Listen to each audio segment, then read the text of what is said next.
Hi, I'm Amanda Morrall, Personal Finance Editor with Interest.co.nz, and this is another one of our double shot interviews. I'm pleased to have with me today Diana Crossan, who is our long-term retirement commissioner. She's been in that position for 10 years now. And she's also recently announced that she'll be stepping down January 16th after her contract expires. So we're going to look back and see, discuss some of the work she's done over that time, and maybe look at some of the challenges ahead. So there's been plenty of things that have happened over your period of time, including most recently a name change, which many people are probably still getting caught up to. You're now the Commission for Financial Literacy and Retirement Income. So let's start there. Why did they decide to blend the two? Well, it was us, it was me that we talked about. What happened was, when I first got the job, the minister at the time was Steve Mahari, and he asked me if I was interested in becoming the Retirement Commissioner, and then there was a whole process that went on after that, so it took months. But in that first conversation, I thought, Retirement Commissioner? Who would want a job with a name like that? So I said to him, if I can change the name, because I kind of knew I knew what the Commission did. And he said, absolutely. But if you think back to 2003, that was the time of things were on the up. Everything was hip and cool, and names had to be short. I remember Creative New Zealand came out of the Queen Elizabeth Arts Council, so that kind of thing happened. So we looked, with the help of Saatchi's and Clemenges and others, at a zappy name, a one word. It was all one word stuff then, Right. And we just couldn't find one. We found some that were unacceptable, we found some that were funny and whatever, but we couldn't get one that showed what we did, because people thought they'd meet me in the street, they'd put their arm around me and they'd say, Diana, we're glad you're looking after us in our old age. And I have to point out that I'm not, that I'm there to consider how New Zealanders prepare financially for their retirement throughout their life. So I said, it's too late for you, I'm more interested in 30-year-olds, you see. So we went on for a long time, and then finally we decided, actually in 2010-11, we're much more interested in what actually it means. Right. So the Commission for Financial Literacy and Retirement Income is what we do. We have two parts to our job. One is about helping New Zealanders prepare financially throughout life for their retirement and other aspects of their lives. And the second part is the nation ready for New Zealand's retirement, around the retirement income framework. Okay. So, well, we'll get to that question about whether we're ready in a second, because that's a hot one. But your scope is quite broad. It includes Sorted, which is a fantastic resource, and it's grown hugely in popularity over your time. I'm sure you're pleased with that. Also, in your time, you've established a national financial literacy strategy. Yeah, that's exciting. And done quite a bit of work in trying to raise some attention to the issue about the sustainability of the New Zealand super as well, so retirement income policy. So you've obviously, I'm sure, very proud of some of those accomplishments, but there's quite a bit of work, arguably, to do as you're stepping out. So what would you like the priorities to be as you're closing the door on the Retirement Commission? Okay, so I guess if we look at the two areas, there is another review of every 3 years. The Retirement Commissioner is required to review retirement income policies and practices, and their terms of reference are developed in conjunction with the Minister, and 2013 will be the next one. So we've just about finalised the terms of reference for the next review, and we're getting underway with a process in the office. It takes about a year to do a review, so the new Commissioner will be picking it up halfway through, which isn't probably ideal, but I don't think there's any time when you can leave these jobs that's ideal. So I'll be able to help, and the new Commissioner will put their stamp on it as we finalise that review in the middle of next year. So that's the first thing that's quite important, and there's issues that have remained. We've done recently a review of the reviews, and so we've looked at some of the issues that need to be reconsidered, and some of those are in the terms of reference. There's issues around women, the discrepancies in women's retirement income and men's. That's one thing we're doing some research on. Of course, sustainability of New Zealand super is one of them, but also the big issue is around housing. We see housing as an important part of New Zealand's retirement income, and if you own your own home and you get New Zealand super, which, by the way, is a national treasure, and we should be holding on to New Zealand super as best we can in every which way we can, which is why we've made the recommendations we have. But going back to housing, we see it as an essential part of, if you own your own home, have New Zealand Super, the chances are you'll get through your retirement.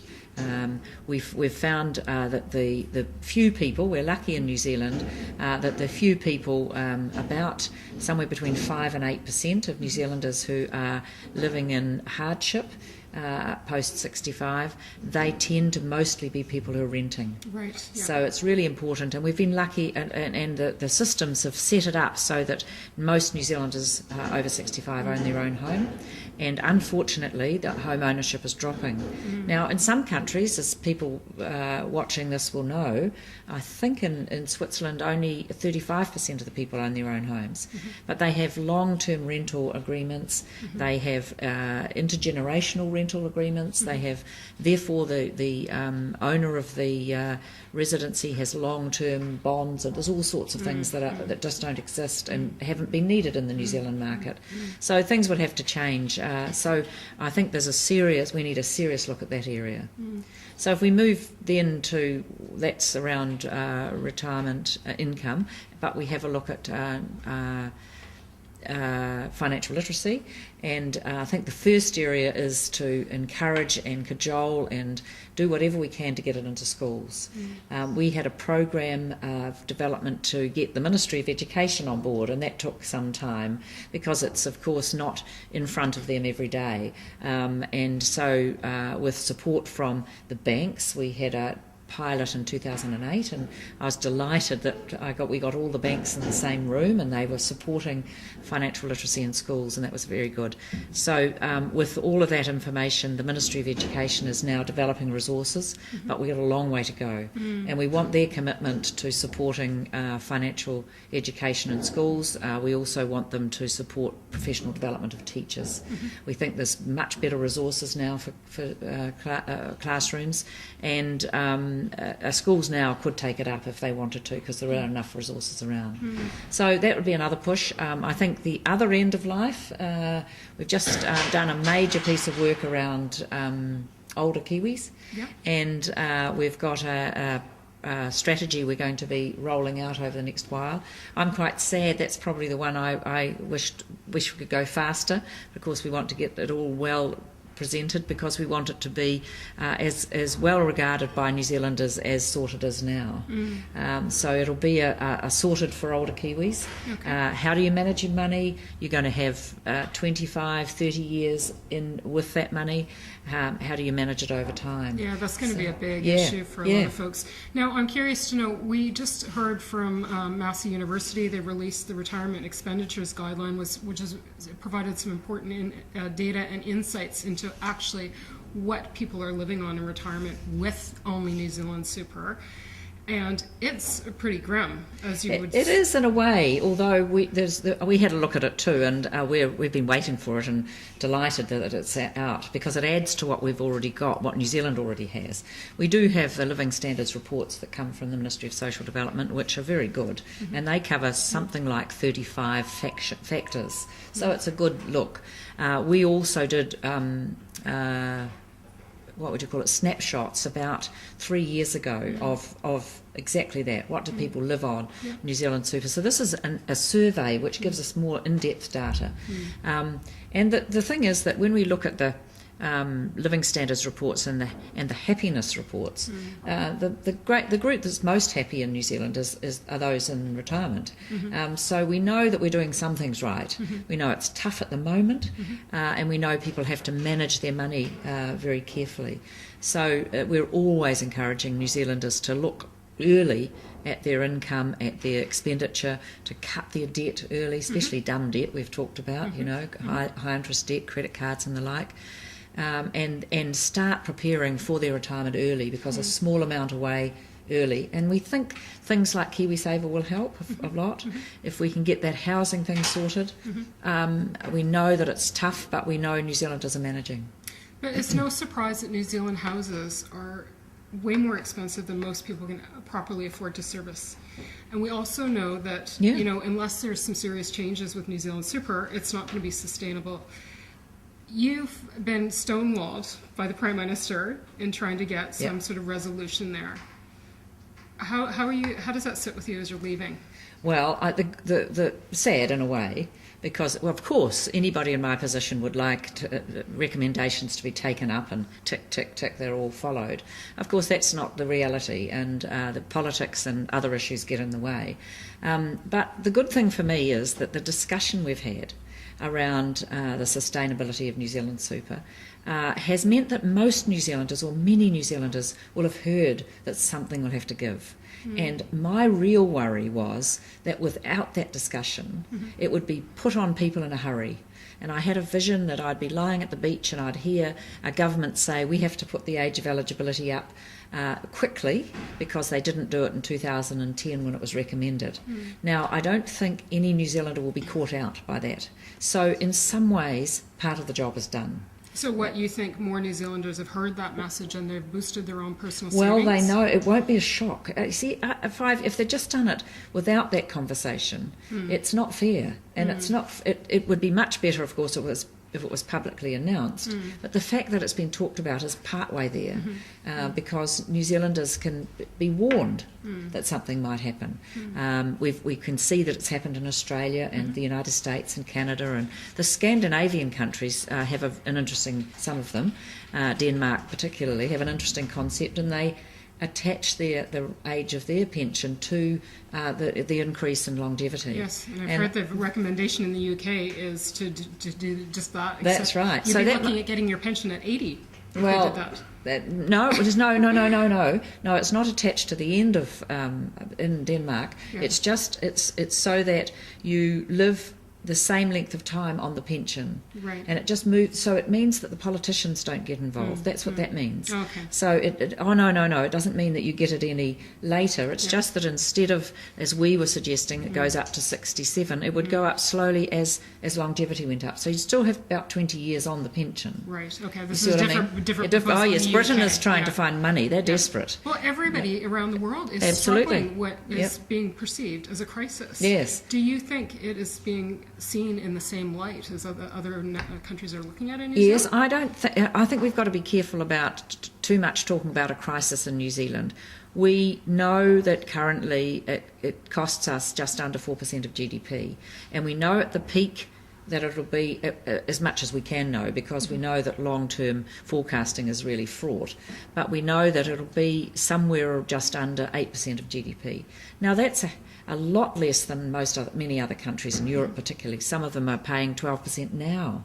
So we know it's manageable, but we've got to manage it. Right. Yes, so it's not, I think we've got to be careful about the sort of doom and gloom and say, this is something we can manage and we should plan for it over time. And I think that gives the 30 and 40-year-olds time to see where they're heading. Right. It also means that it's sustainable, and that New Zealand super, which about 40% of the population live on now alone, can live on. That's what it's part of New Zealand. It's a sort of citizen's pension. It's something that as I said, is a national treasure. Okay. What about the younger folks? Are you hopeful that they'll have an easier time of it if they have the right education and the right tools? Well, I think one thing is many of my friends have said, if only I knew what I know now. Well, we say that about our health and about other things in life as well. But I think that the finance world is far more complex than it was when I was a child. And I think a lot of people my age and just younger forget that. We couldn't get any credit. There was no credit cards. It's hard for young people to imagine life without credit cards, FPOS, all of that kind of thing. So we didn't have easy access to money. So the whole issue of saving up your money and walking to the shop with your purse was what we did. So it's much harder for people to get into difficulty. It's so complex now that kids are getting negative credit ratings before they even know what the words mean on their cell phone contracts or whatever. Yeah, so I think it's just unfair, blatantly unfair, that children in New Zealand aren't given financial literacy at school right through from 5 as part of the way we develop Ready for Life. It's interesting. Ben Bernanke, the Reserve Bank governor, suggested he was optimistic about future generations, but suggested kids start learning in schools about the global financial crisis, all the factors that led to it and whatnot. I mean, do you think kids need to be educated and to that degree? I think as in high school probably, it's part of history. It's a very important part of history. I mean, we learnt about the recession. the Depression, sorry, the Great Depression at school. So this is another part of life, and it's much more complex, but it can be described well. I recently saw a play called Enron, and it was very good at describing what actually happened, and it was surprising, it was shocking, and I think there are ways of describing it. But I think even 5 and 6 year olds can start to understand about money, about saving, about squirrels in the winter, which I always think is funny because we don't have squirrels, but that kind of concept. I think that financial literacy can be woven through the curriculum. I'm not talking about a new subject. If there's teachers watching this, I'm not talking about a new subject because there's no room in the curriculum for that, but we can use it in maths and social studies. It's a good way to teach numeracy. And it's an everyday way, so that when they go to the supermarket, children can compare prices of what their parents are buying. They can encourage their parents, and a little bit like looking after the environment, how children have gone home and taught their parents. I think this can happen here too. Okay. Yeah. You're obviously really passionate about these issues, and 10 years is a long time. Will you maintain some involvement with the Commission for Financial Literacy, or do you plan on taking a clean break from it for a while? Well, it's always difficult when a new person comes in, and I'll be very careful to let the new person have their space. I have been involved internationally because of my role at the Commission, and that's been exciting in the OECD on the International Network of Financial Education, and also at APEC, and different organisations like City and others have invited me to speak.